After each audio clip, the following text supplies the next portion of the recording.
ដីនាងអ្នកស្រែនាងថាសែនចាប់បើប្តីនាងធូធាស្រាប់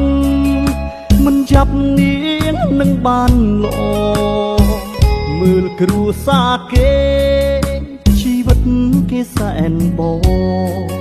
កំនាងបានប្តីអ្នកក្រមិនល្អសោះវាសនាខ្ញុំស្រីគេសំណាងដេចៃដុល្លារបានប្តីកាលិបហឺហាអស់ចាខ្លាំងណាស់លោកអើ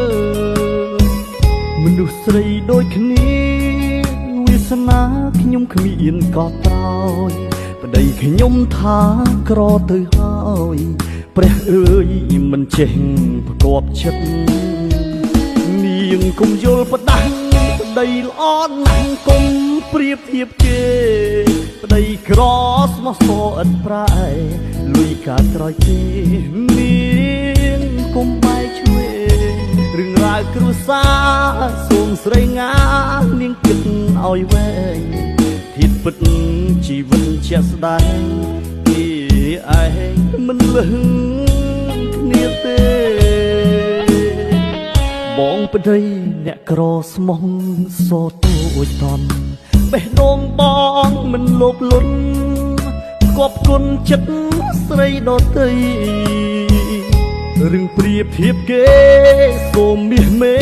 គុំគិតវាអីសំខាន់យើងស្មោភក្តីនោះអ្វីនឹងបាន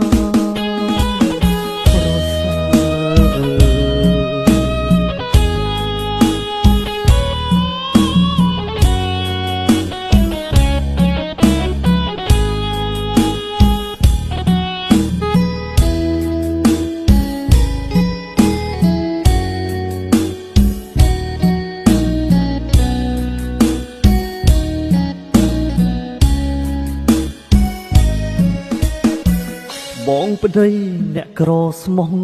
សតួចតន់បេះដូងបងមិនលោភលន់គប់គុណចិត្តស្រីដទៃរឿងប្រៀបធៀបគេសូមមាសមេ